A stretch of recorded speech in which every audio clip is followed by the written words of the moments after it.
Everyone knows that cigarettes are addictive, and many people joke that food is addictive as well, but many people think of it like a joke. They say, if I have just one potato chip, I have to finish the whole bag because it's so addicting. The reality is, in the same way that Big Tobacco knows that their product is addictive and potentially fatal, Big Food knows the same thing. And in fact, Big Food is actually engineering their food deliberately to be more and more addictive with every passing year, with flavors and additives and other weird chemicals that trigger dopaminergic pathways. And the idea is to try to elicit that same kind of craving reward response that you would get from something like a cigarette or another drug. And this all sounds really nefarious, and to some extent it is. And the place where many people jump to right away is regulation. Tobacco is regulated. Let's regulate Big Food. And I think on its head, that sounds really smart, but in reality, that's way too complex and way too troubling to try to implement. Right now, for example, New Zealand is trying to eliminate cigarettes from their country. I think this will go very, very poorly. I think it's a terrible idea. I don't want anybody in New Zealand to smoke, but here's the problem. Anyone born after 2008 won't be allowed to buy cigarettes. Now, on its head, that sounds really great. But what about that same kid born after 2008? Can they buy Coca-Cola? What about alcohol? What about hard alcohol? What about a Snickers bar? What about Coca-Cola? Where does it stop? Right? Where does it stop? Are they allowed to play Fortnite? Where does it stop? It doesn't really stop. And so it's at the end of the day, if we want to have a free society, we have to take agency over our lives. And that means agency over addictive things. That means navigating through some minefields. One of the minefields is when you go to the grocery store and you walk down those middle aisles, cookie, crackers, biscuits, all the sugar-laden processed stuff. It's there. It's addicting. It's very similar to walking through an alcohol, through a liquor store. And that's what we'll be chatting about today on the podcast, because unlike cigarettes, unlike alcohol, where you truly can just quit and you'll get high fives and thumbs up from all your friends, you can't quit food. In fact, you probably need a meal here in a couple of hours. So instead of being able to just avoid those liquor stores altogether, you need to figure out how to navigate the minefield that is eating in the modern world. If you're new here, it's the Lucas Rockwood Show. I'm a yoga teacher, a teacher trainer. I'm a serial entrepreneur. I'm the father of 3 kids, but first and foremost, I'm a student. I like to learn. And so I go into the world and find people like this week's medical doctor. I find authors and experts and researchers, try to bring their best work to you here on the show. So hopefully we live more inspired lives. Let's see how it goes. To support the show, just scroll down on whatever app you're listening on and leave a rating and review. If you have questions for the show, direct message me on Instagram. It's at Lucas Rockwood. To get on the mailing list, I send out updates about the show and my teaching schedule. Go to yogabody.com/sign me up. So welcome everyone, Lucas here. Today's show is called Breaking Food Addiction, and I'm joined here with Dr. Vera Tarman. Dr. Tarman's a food addiction expert. She writes, speaks, treats people who suffer from all types of food addictions, food recovery. She's the author of a couple of books, Food Junkies, The Truth About Food Addiction, and also Food Junkies, Recovery from Food Addiction. You can find all her work, videos, interviews, and really lots of great resources online at Vera Tarman MD, like medical doctor, veratarmanmd.com. And we will link up in the show notes as well. Vera, welcome to the show. Yes, thank you. I'm delighted to be here to talk about this subject. I always like to start with definitions. And I know we mentioned food addiction, and immediately people say, yes, I'm completely addicted to the raspberry scone at Starbucks or whatever it is. And in some cases, maybe they are. In some cases, they aren't. How do you define addiction so people can understand, is this really an addiction, or am I just, eating things, having cravings and things like this? Okay, well, first of all, let me say that we generally use the word food addiction because in my field, I'm seeing people at sort of at the last resort. And early days when food addiction develops, people usually just call it sugar addiction or processed food addiction. And so there's a big thing in the debate about what should we call it. So if anyone's thinking, what does food addiction mean? We have to eat. All of us have to eat food. Start with sugar addiction. Do you feel a compulsion to eat sugar? And if you can say, yes, I do, then, that's what we're talking about. So basically, in a nutshell, food addiction is, or sugar addiction, we'll start with that, is the compulsive and uncontrolled behavior around sugar, meaning that you feel compelled to eat even if you're not even thinking about it. An uncontrolled amount. You want to stop and you can't stop despite adverse consequences. So I mean, there's a whole bunch of criteria of, do you fit the criteria of food addiction? But if you find that you have a compulsion, an obsession around it, I want this thing, in 2 hours from now, I'm going to have my favorite treat, or tonight I'm going to have my favorite treat. And if I don't have it, I don't know what I'll do, that kind of thinking, despite adverse consequences. Because addiction is when you want to stop, but you can't. And that's when we start saying, oh, there's a problem here. Now, you mentioned sugar. Is it not possible for somebody to be addicted to like Lay's potato chips or Haagen-Dazs ice cream? And the ice cream, of course, has sugar, but the savory thing gets some people too, right? Absolutely. And actually, interestingly enough, there does seem to be a bit of a gender split in that women will be more likely to be prone to the sugary stuff, and men to the the pizzas and the chips and the turkey or the barbecue stuff, because there's in the barbecue stuff that's sugar. I mean, the macro ingredients are still sugar and flour, basically refined carbohydrates, packaged into protein bits so that they look like chicken bits, chicken nuggets. Well, those are addictive, but they're addictive because of the carbs that are put around them. But basically, it's sugar, so that's the sweet. But then, if you think about how sugar is processed in our body, metabolized in our body, it actually, flour becomes sugar in 5 or 10 minutes. So for our purposes, it virtually is still sugar. And so it's addictive. So really, it's sugar and flour. And then gradually, over time, dairy can become an issue, nuts can become an issue, fats can become an issue, but they might not be initially. There's stages to food addiction, basically. So I'm in my mid 40s. I was a teenager in the 90s, and eating disorders were a huge problem in my generation. And obviously they're still a problem, but I mean, it was like, we were getting lectured in school constantly. I had multiple friends who were hospitalized. I mean, it was a thing. Oh. And obviously, eating disorders are still around, and body dysmorphia is probably worse than ever. But somehow the conversation has shifted, I don't know, the way we talk about things or something has shifted. But anorexia, bulimia specifically, I mean, when I was in high school, we constantly, mental health experts were coming to lecture and things like that. Yeah. How do you differentiate between food addiction and potentially, or do you differentiate, and something like anorexia, bulimia? Yeah. Are they similar, the same, different? Well, yeah, so I have to say I'm actually delighted to hear that there's more attention paid now to, or a little bit more to the concept of addiction. And I think that's just because there's more and more research showing that the food industry is making foods addictive. Doesn't mean you're a food addict if you're drawn to eating them, but then it becomes a syndrome, and then that becomes food addiction. And the fact that you're saying it's a little bit more, in our consciousness, means that my work is actually getting, not just me, but my people, the people who are pushing this concept, are actually having some success. But the concept of eating disorder and food addiction, they look the same, and to some degree, there's political will, like. In the 90s, the eating disorder world, the clinical world, physicians, medications, that's where the focus was. And it was not on the food industry. But now the food industry is it's gone over the top. So, now we're able to sort of point the finger to them as well. But what is the actual difference is actually really hard to tell just by looking at the person. If a person is eating all the time, and overeating all the time, you could easily say they have binge eating disorder or bulimia, especially if they're trying to, make room for more food by, throwing it up, basically purging. Or you can be on what we now call intermittent fasting, which I really fear from an addiction point of view, is just another version of some kind of condoned anorexia.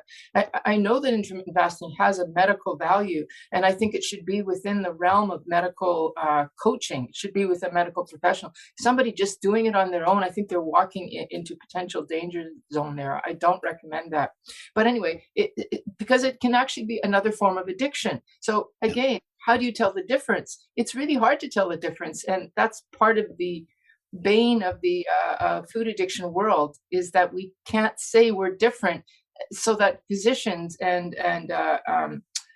basically the psychiatrists who are designing the DSM-5, which is the diagnostic manual of all addictions, or pardon me, of all diagnoses, They want to have some kind of evidence. What's the difference? And we can't really give it to them because it looks the same.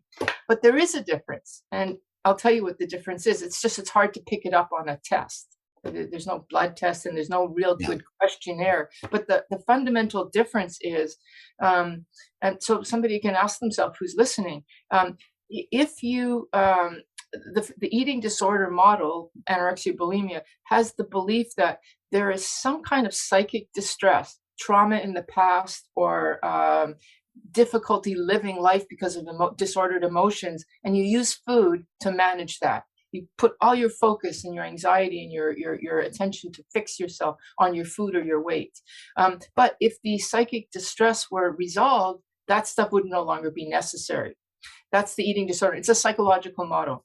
And the food addiction model is one where it says, it doesn't matter if you're happy or sad or distressed or just it's Christmas, it's great, let's eat, or it's, the football game, let's eat. It doesn't matter what the psychological state is. It's if you eat the food, then you're going to want more because it's addictive. It's like if I don't smoke a cigarette, I don't want one. But if I start smoking, I'm going to want one, in 10 minutes or 20 minutes. We develop a phenomena of craving. This is the language of addiction. So how do we tell the difference? Well, if you can say, I'm going to go and see my therapist, and then eventually when my overeating can be managed to just eating once in a while, and I can do that, I can have a treat on a Saturday, and that's it, then you're probably in the eating disorder camp. But even if you go to therapy for 30 years and you discover that as long as you don't have the treat, you're okay. But the moment you start having the treat, you just want the rest of it. And then you want some more tomorrow. And if that starts to happen, that's addiction. And it's really, you have to kind of experiment with yourself.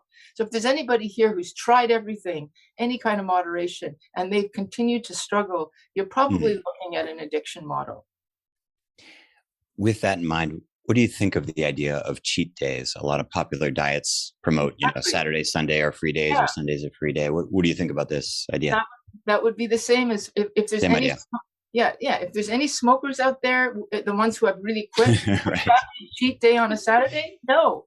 And similarly, we can even use harder language than that. Anybody, can you imagine a crack addict who finally got clean? Can they have it? No, they can't. And similarly with us, who identify with food addiction, it's like, no, there's no sugar, because what happens is you might get away with it that week, but it's now in your mind that, I can have it. And before you know it, we call it like the 60-pound bite. You have one bite, and then 60 pounds later, you're crawling back on your knees saying, I got to stop this stuff. Yeah. So no, there's no such thing as cheat days.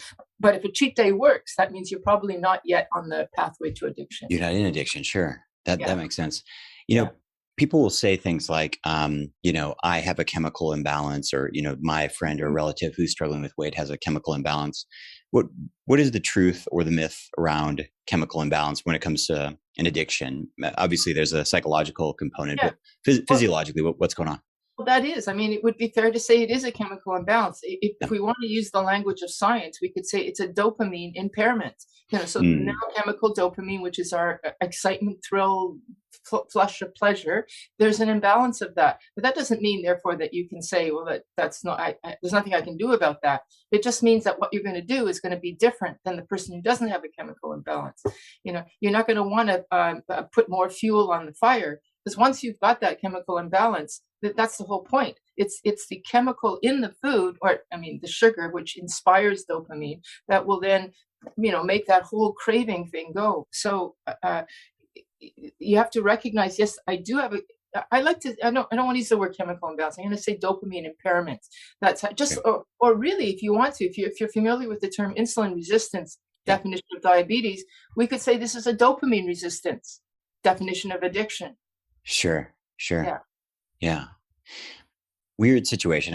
Listeners to the show send me all kinds of messages, some of which I can be helpful with, many of which I'm totally unqualified for. But I got a weird one the other day. And a listener sent me a picture of his freezer, which was completely filled with kind of this organic micro brand of ice cream. And there must have been 75 pints in there. It was a huge American freezer thing, huge, Yeah. And his message was really interesting. And what he said is, I eat one of these every single night before bed. I've done this for 18 months or something like that. Uh-huh. He's like, I'm not overweight. I don't have any health problems. I've been listening to your show. I'm just wondering, is this a problem? I didn't know what to say. I didn't know what to say. And two questions. One, do you think, how should this listener think about that? And secondly, what about the people for whom food addiction doesn't show up as a weight problem? Because there are people for whom they don't gain weight, you know? Thank you for bringing that up. That's so important because statistics actually show that, how many normal weight people do we have in our Canadian American population? 1/3 only. By the way, so the obesity is a huge issue, and that I think is thanks to food addiction. But definitely in the normal weight population, we've got a lot of people with food addiction who are using fasting, they're using exercise, they're using all sorts of things to maintain their weight. But we actually have a higher level in the underweight population, which could potentially be the anorexics that could have a food addiction more than even the general population. So weight actually is just one symptom, but it's not diagnostic by any means. So thank you for bringing that up. You can be totally normal weight and be struggling, because you're not going to tell people. Food addiction is like the last shame. It's the last shame. It's more shame. There's a little bit of, I don't know if you're going to agree with me, but a little bit of glory to being an alcoholic. There's all sorts of mythology around. Sure. Where is literature, authors? Yeah. Is there that for food addiction where people are eating out of somebody else's garbage? Like it's so embarrassing. Nobody's going to talk about it. So, it's super shameful. Nobody talks about their eating behaviors until they're finally in recovery and they get used to it. Then they let it go. But the first question about, does your fellow have a problem? In this world of today, we're in the addiction world, we're no longer as cut and dried. I would say 5 years ago, I would have said, yeah, he's got a problem, because but now I would be almost like, well, does he think he has a problem? Is this affecting the rest of his diet? Is it affecting his day? I would wonder if something were to happen, if his fridge broke and it all melted and he couldn't have any that night, how would he feel? If he's got a dependence on it, I'd start to worry about that. But if he's satisfied with that, and it's not causing any trouble, fine, fine. We could make the argument that there's probably some kind of sweetener in there, not sugar, but some kind of artificial sweetener, that's not very healthy. I generally, when I work with people, say that sweeteners are a nice bridge. They're like a harm reduction from eating sugar to non. And, you can be in that bridge for a few years before you get off. It's probably a good idea to get off. Why? Because you're still fostering that need for sweet. And we don't actually need sweet. One of the messages I hope to leave you with today is, when you actually get off the sugar, which takes successfully, physiologically, biologically, that dopamine impairment piece, it only takes about, I don't know, a month tops, probably less than 2 weeks, 2 weeks to a month, until your taste buds and everything kind of resort back to where they should be. And you don't need the sweet, because just blueberries is sweet enough. Yeah. Like my Facebook group that I'm hoping people will come to is called "I'm Sweet Enough, Sugar-Free for Life." Yeah. You don't need anything else, because the banana is like, whoa, that's even too sweet. But certainly berries and apples and even carrots and beets and roasted vegetables, they are sweet enough. And I don't need to have that concept of sweet. But this fellow is still keeping that going. So he's still kind of letting that addiction thing, it's not troubling him, like, again, harm reduction, but it's still there. And if he wants to get off that whole craving for wanting a taste of sweet, just get over it in a month and it's done. When we talk about food addiction, by the time somebody's probably by the time somebody gets to the place where they're considering this and talking about it, usually something's gone wrong in their life. They have the freezer full of ice cream and they have an extra 60 pounds, or, they're coming back from lunch break late at work because they had to go to this special place to get this whatever special food they were craving or whatever. Or one of the challenges. Or they've got diabetes. Yeah, exactly. They had a health scare. They ended up in the ER. They ended up on insulin or whatever it is. Yeah. I guess one of the challenges is that when somebody gets to that place, their minimum years, often decades, down a path of taste bud entrainment, kitchen habits, grocery shopping, store routines, family holidays. It's not, so maybe the physiological, psychological addiction in theory can be broken in 30 days. But, just the idea of what you're talking about, roasted vegetables instead of breads and pastas and wheats, right? That's just, it's like a coup d'etat, And so how do you help people think about this? Like realistically, let's say somebody's, eaten the same way they've eaten all their life. Suddenly it's come to a head. Suddenly they have type 2 diabetes and they're 60 pounds overweight and they're reaching middle age and they realize, sexual dysfunction and endometriosis, all the crazy stuff's happening like it does. And they want to fix it. What are we really talking about here? Is it a 3-year journey? Is it a 18-month journey? It's a lifetime journey, but at some point, some point you buy into it and then you don't need to push yourself. So the first thing I would say is become educated. So like read my book, Food Junkies. Start listening to podcasts that talk about this. Like become educated to the idea. Now, if you're already so tired of your life, like you're willing to listen to anything, that you've probably already done that.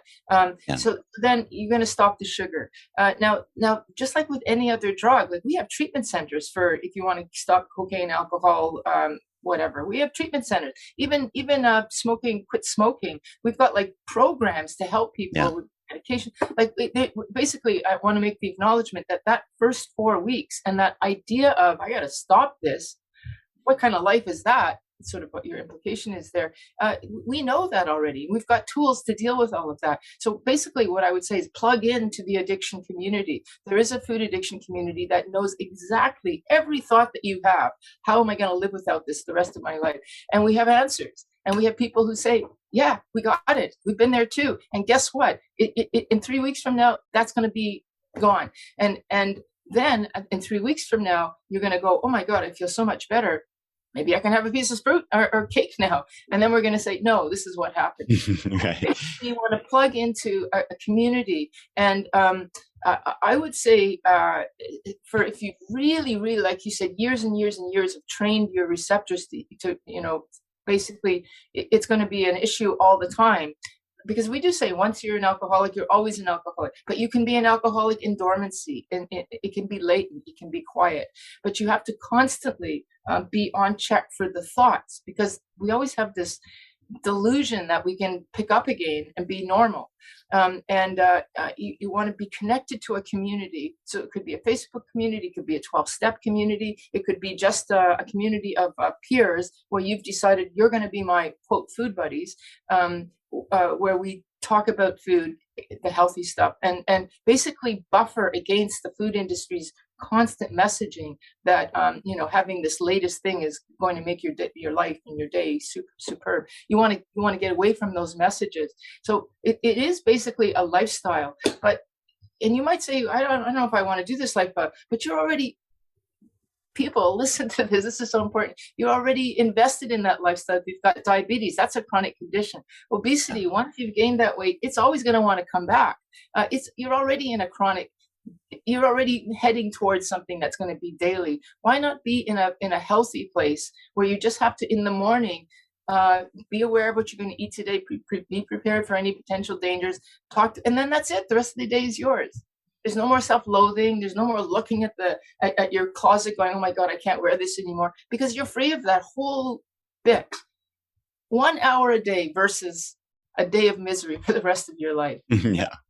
So if somebody's addicted to OxyContin or if somebody's addicted to smoking, the goal, whether they're in Al-Anon or a 12-step program or working with therapy or just on their own, their goal is to stop, right? Yes. With food, we can't stop. So what is breaking the addiction actually? What does it actually look like? Like what is the stop? What is that?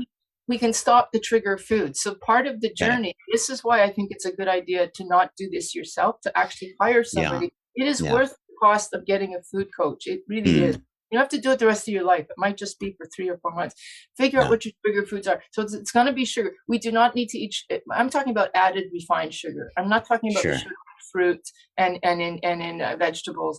I'm not talking about that. I'm talking about the extra sugar in your coffee and candies and all that kind of stuff. So we don't need that. We can eat just healthy food. Basically, stay away from processed food and you can stop listening to this talk right now. You'll be fine if you're just doing the unprocessed stuff. So we don't need the processed stuff. And then you may discover, if you've been years down the line of eating badly, that you also have to stop some of the savory stuff that may not have a lot of sugar in it, but still has a little bit of something. You're gonna have to stop that. You may have to stop dairy, like I said earlier, or nuts, or figs, or something like even potatoes, which are high in starch, and bananas, but you can still eat berries. So figuring out what your triggers are, and then you're good. Yeah. And you can eat to your heart's content, just not that stuff. Yeah, I appreciate that, because I think, if you're going to break an addiction, you have to quit something. And I think the way most people approach it is with moderation. It's like, how can you moderate something you're addicted to? You can't. Yeah. You wouldn't moderately come back to alcohol if you had an alcohol problem. None of that would really make any sense. But can I say? Please, I say that, and I'm speaking for many. This is not just me, Vera's experience. I haven't had sugar for more than 10 years, like refined extra sugar, probably 15 years now, and I do not miss it at all. And I'm speaking for many when I say this. This is many of us. If you don't have just a little bit, it's like somebody very wise said: if you don't eat it, you're not going to crave it. Like, you just won't. Yeah. I know that you had a story with addiction as well too. So we should have started with that, because I know when it comes to food, people. It's very, very common that people just tune other people out, and they say, "There's this yoga guy. What does he know about food? He's never stayed up late eating Haagen-Dazs or whatever." And so here's Vera, this medical doctor. She's just spouting off things she learned at med school or whatever. So give people a little bit of context so that they don't just tune your message out as singing from the pulpit. Sure. Well, actually, when I was in med school, or even a little bit before that, I ate like which would have then. I mean, I'm not a child of the '90s. I'm a child of the '70s, and I would have been diagnosed with having a bulimia at that time, because food addiction was not even on the radar then. Even for me, I would have thought, that's crazy. What does that mean? And so I was 100 pounds more than I am now, and my focus was school and food. And I couldn't smoke pot anymore. I couldn't drink anymore, because I was in school, and I was very committed to doing well at school. But I had to do something to get through those horrible days of internship and whatever. What did I have? I had that food at night, and my partner would make me a cake twice a week, and I would eat half of it while I was waiting, the raw batter. And then the other, and the level at which I ate food, like I said, would have been bulimia. I threw it up and ate it. It was my focus to get me through. And so, you could have said, well, there was that psychic distress, but that continued after when I, was a doctor, and I was obese, telling people to lose weight. And there was just something wrong with that story. And it wasn't actually until I got into the addiction field that it just hit me. Oh my God, this is the same thing. And right around that time was when things were starting to be studied and being published. And so I connected the dots thanks to the research at that time. And ever since I adopted that approach, I'm just going to use this. A crack addict would not smoke anything. They wouldn't even smoke pot, even if that wasn't their initial drug of choice, because it's a gateway to the other. So I realized, if I do that, then my desire to eat will be quiet. And that is exactly what happened. Exactly what happened. So, I mean, I went through that experience, and that's why I feel so impassioned to, speak on podcasts and whatnot, because, I mean, I'm not alone. Really, I'm not. There are many of us out there. Yeah. And you hear so much about how people lose weight only to gain it back again. That's because they're doing moderation. If you want to lose weight and keep it off, please follow this concept of addiction. Vera, one thing that confuses me is, you mentioned food helped you get through school. Yeah. Certain things, they soothe people differently. If you were, you mentioned the crack addict, or the person who uses cannabis, or the person who smokes, or the person who vapes, it's so confusing to me how, someone could be addicted to cigarettes, but would find food addiction not only a foreign concept, they just can't even get that hit from it. And someone else, I had a friend who went really far down the road with crystal meth. I was like, how could you be freebasing crystal meth? It's crazy. I mean, just sounded crazy. I mean, I couldn't even pick it up. What is he doing? Yeah. From your addiction studies, do you have any indication if this is like neonatal stuff, nature, nurture, just wired differently? I mean, if we put 100 people in a room and we put out different vices, whether it was cocktails, sugary, people would reach for different things. Do you have any indication why that is? There's that idea of some people like uppers more than downers. So some of it is the actual drug itself. So like if you take alcohol, which actually is the universal, it has all of the neurochemicals in it. It's why it's so easy.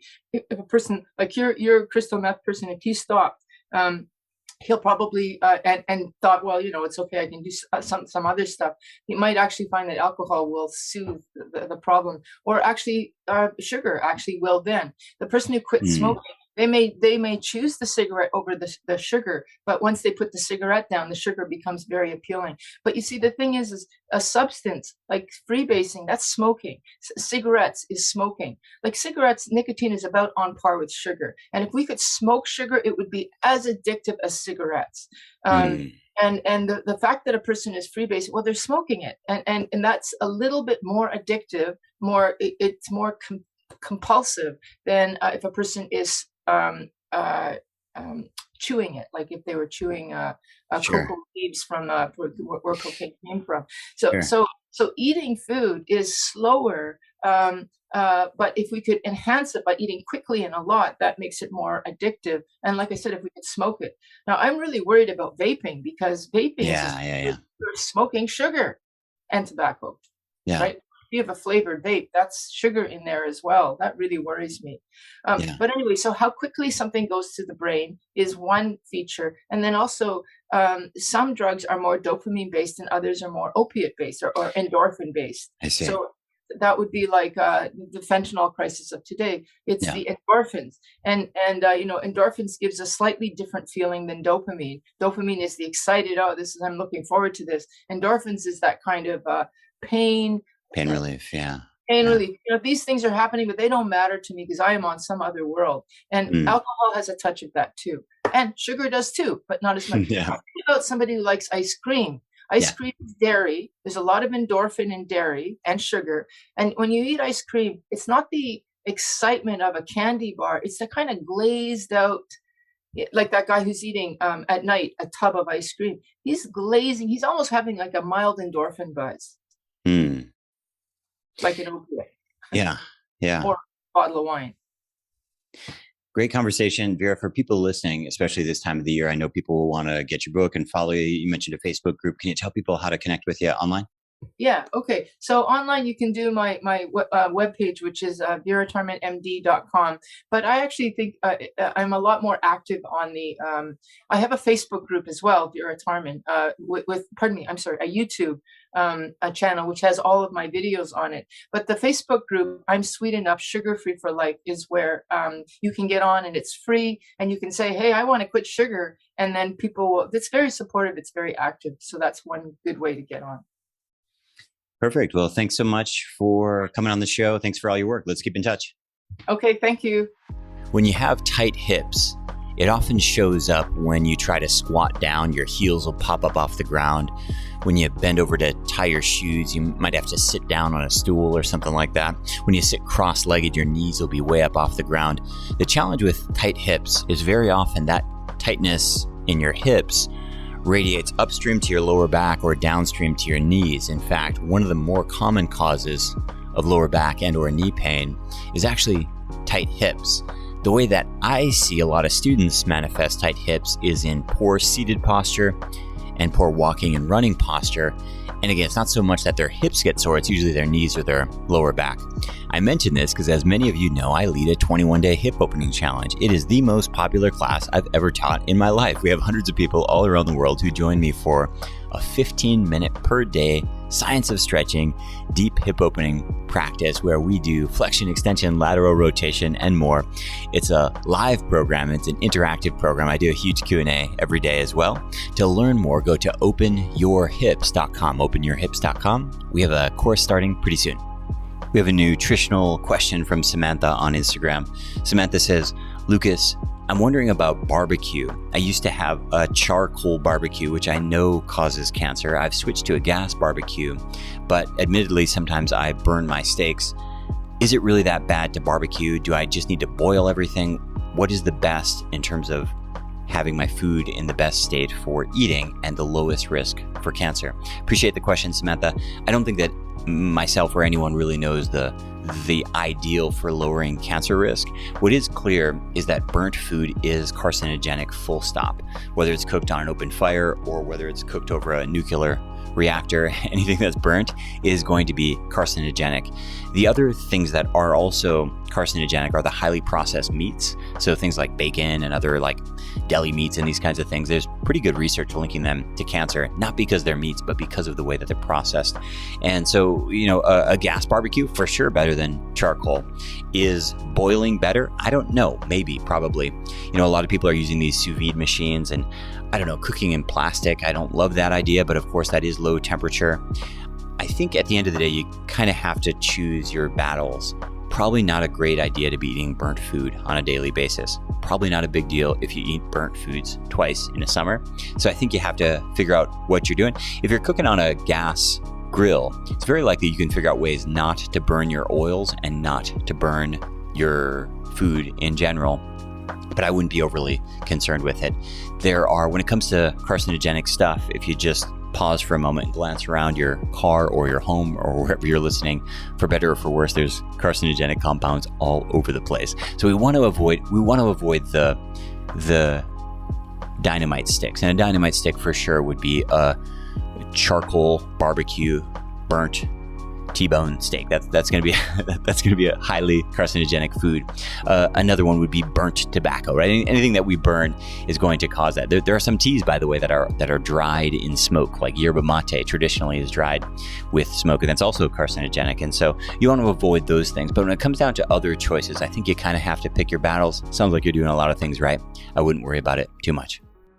We have a tailbone question from Amanda on Instagram. Amanda says, Lucas, I've started going to yoga classes locally. The teacher loves to teach boat pose 5 times, and it hurts my tailbone no matter what I do. I have to roll up a pillow or roll up my mat, or I can't even sit on my hips the way everyone else does.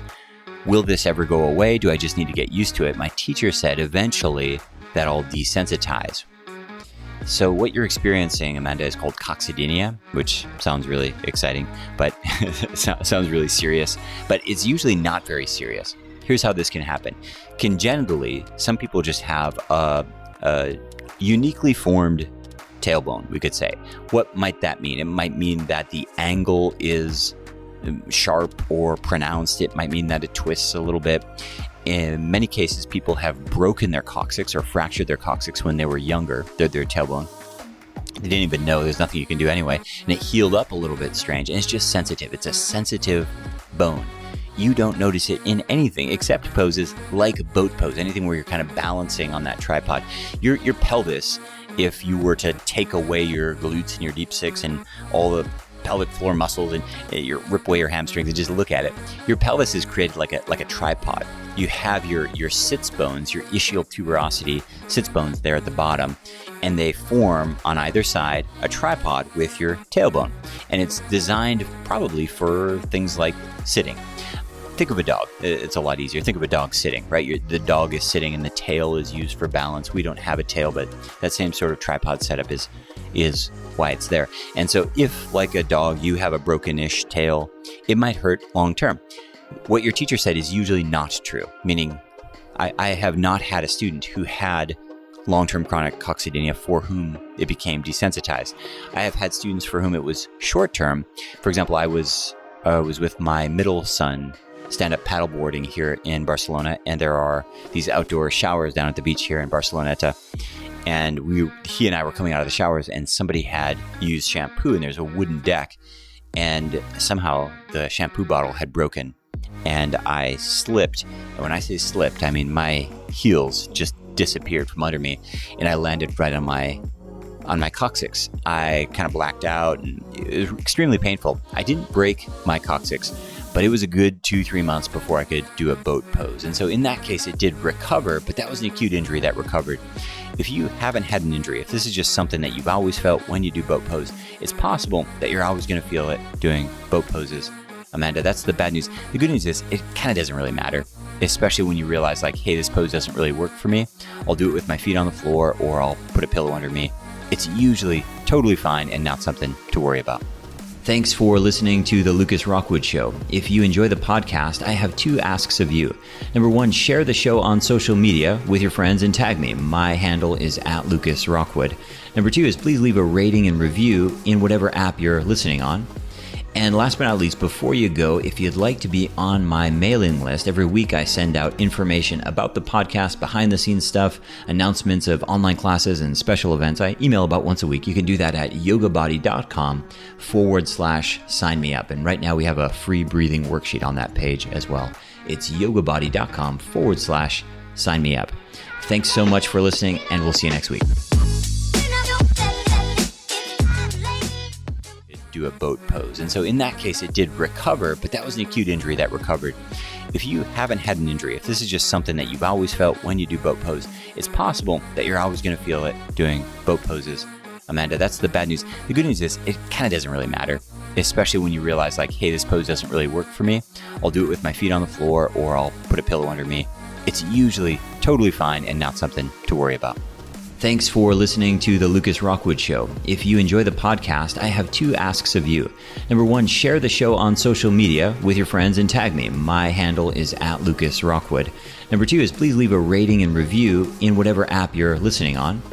And last but not least, before you go, if you'd like to be on my mailing list, every week I send out information about the podcast, behind the scenes stuff, announcements of online classes and special events. I email about once a week. You can do that at yogabody.com/sign me up. And right now we have a free breathing worksheet on that page as well.